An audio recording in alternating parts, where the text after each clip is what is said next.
with the number one offense in the country, led by one of the greatest individual seasons we've ever seen, LSU went 15-0 and ultimately won the national championship in 2019. The question for 2020 is, how do you follow up what was arguably the greatest season in college football history?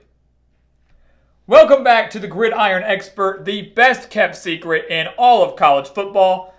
Today, bringing you our LSU Tigers college football predictions.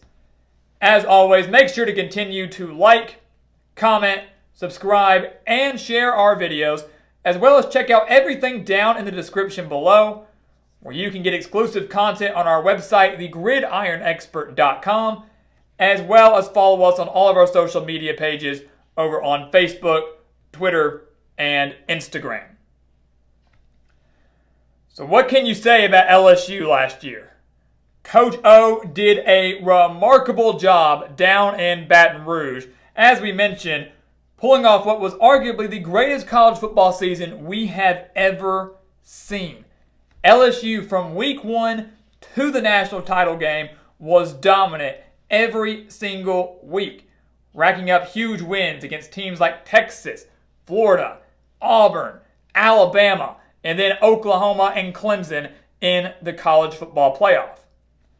But now they lose a lot of that talent and a lot of coaches responsible for that success in 2019. And we'll start with the offense here, a unit that returns just 3 starters from the number one offense in the land last year.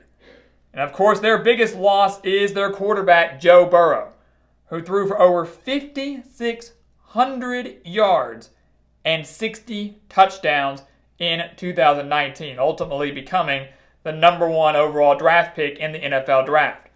They lose Clyde Edwards-Helaire at running back, rushing for over 1,400 yards last year. They lose their wide receiver, Justin Jefferson, over 1,500 receiving yards and 18 touchdowns last year. And they only returned just 1 offensive lineman. So there's a lot of questions surrounding this LSU offense here. Not to mention they also lose their passing game coordinator in Joe Brady, who was a big reason for Joe Burrow's success in 2019. So now Myles Brennan takes over. Myles Brennan is the new quarterback for LSU. And he's received some praise from fans and coaches alike. I think a lot of people think because Joe Burrow's gone, the passing game is going to go way down. I do not think that's going to be the case. Brennan, in very limited playing time and what we've seen in practice, has shown signs of greatness. And keep in mind, he still has his offensive coordinator there in Steve Ensminger. So he's still there, still just directing the offense. So Brennan still has some continuity within the coaching staff. He also has Ja'Marr Chase, the Biletnikoff winner from last year, with over 1,700 receiving yards and 20 touchdowns last year, and Terrance Marshall to go along with him. So as long as the offensive line plays well, as long as Brennan plays well, don't expect him to be like Joe Burrow. No one can do that. But he can still lead one of the most lethal offenses and passing attacks in 2020. You look at their defense, guys. They lose one of the best defensive minds in the country in Dave Aranda, who left to go take the head coaching job at Baylor. But they have a very underrated hire at defensive coordinator in Bo Pelini. Not enough people are talking about what Coach O did by hiring Pelini, who served as defensive coordinator at LSU from 2005 to 2007. So I think he's going to do a remarkable job with this LSU defense. Yes, they lost so many starters on that side of the ball. You lose Jacob Phillips, you lose Patrick Queen, you lose Kristian Fulton, you lose Grant Delpit. But they bring in Jabril Cox, a brilliant transfer from North Dakota State out of the FCS. And they've got Derek Stingley, guys, who might be the best cornerback in the entire country. And he is paired, of course, with Jacoby Stevens, who was the second leading tackler on the team last year.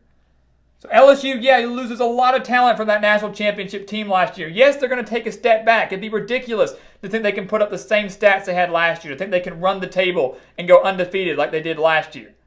But they're still in store for a very, very good season. They kick off 2020 with a game against Texas San Antonio. We're giving them a win. LSU actually opens up the season with 3 straight games against teams from Texas. But the biggest one will, of course, come in week 2 when they take on the Longhorns in Death Valley. Last year, LSU taking care of business down in Austin, winning 45-38. And a major reason for that, when you look at the game, you'll say, they allowed 38 points. Defense didn't do that great. Early in that game, the defense really, really stepped up to the point where if Texas had converted when they were in the red zone, the Longhorns may have been able to pull off that game. So, LSU's defense was key last year. They're going to be key again this year because Texas is still led by their quarterback in Sam Ehlinger. Texas returned 7 starters offensively. They returned 9 starters defensively. And many think that, because LSU lost so much, because Texas returned so much, that maybe the Longhorns can come steal one in Death Valley, just like LSU did in Austin last year. Not going to happen.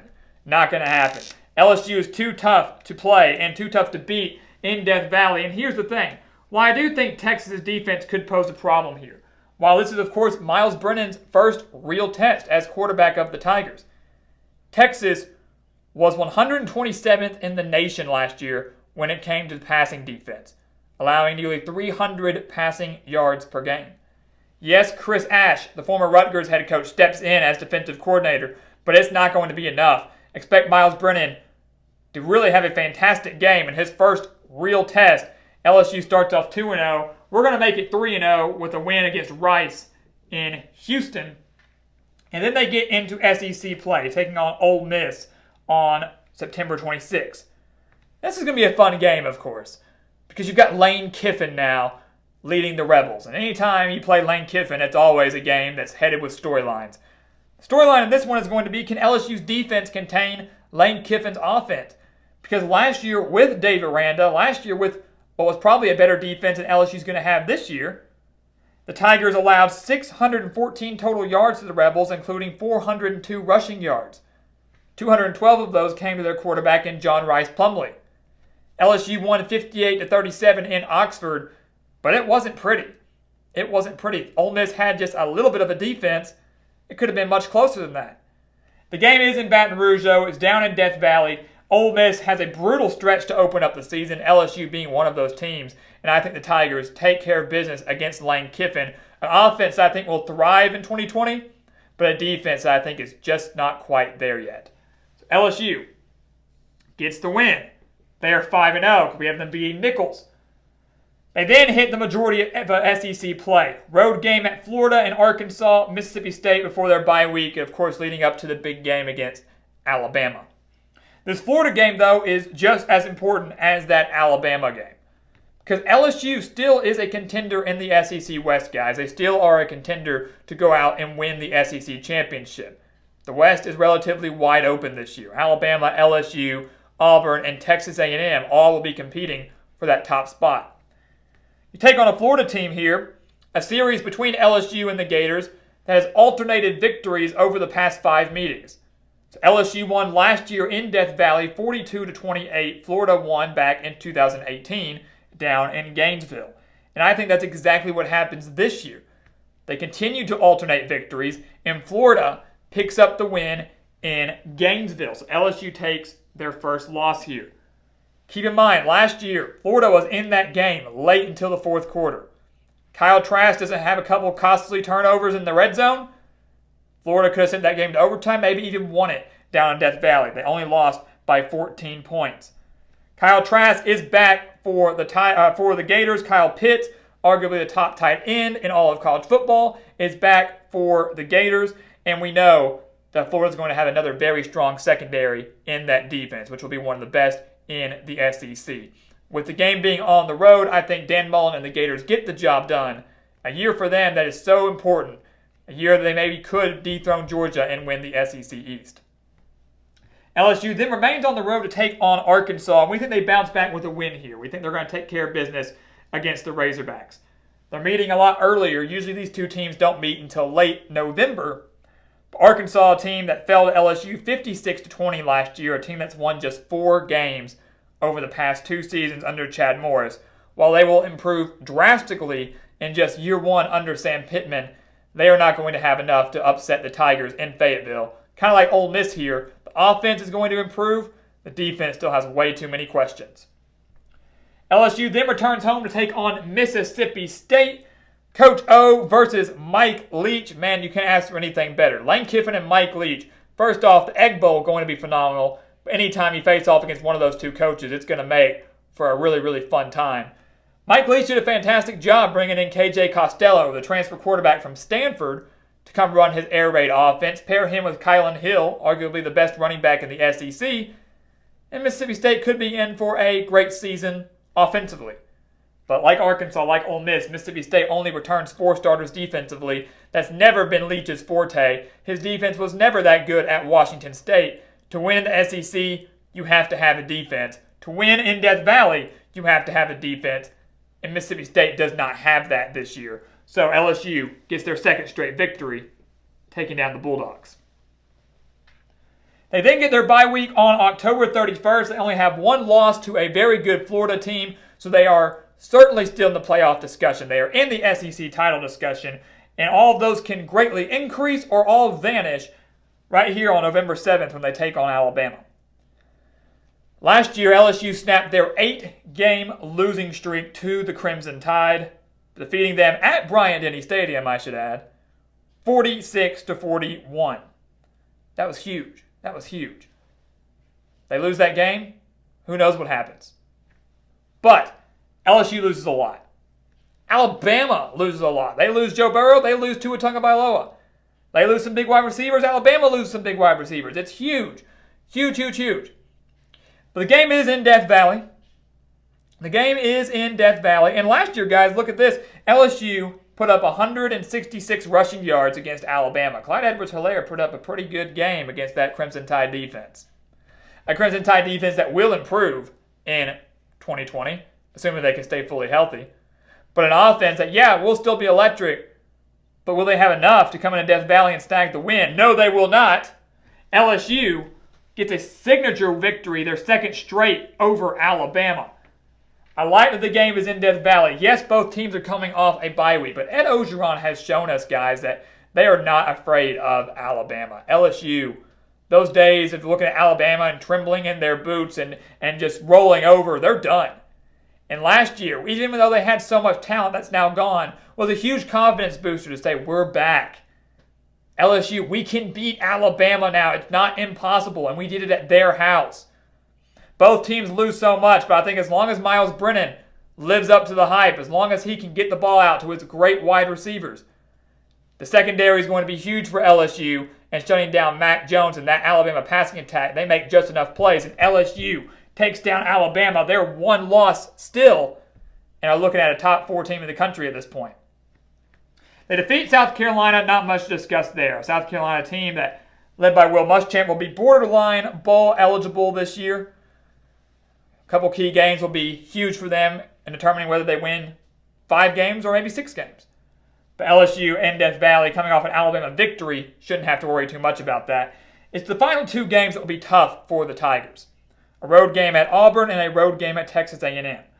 There are 4 elite teams in the SEC West this year. LSU is one of them. We know Bama, Auburn, and A&M are the other 3, and LSU has to face 3 of them in a 4-week span, 2 of them coming on the road.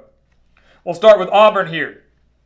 Auburn gave LSU arguably their toughest test last year, only losing to the Tigers in Death Valley 23-20, just by 3 points.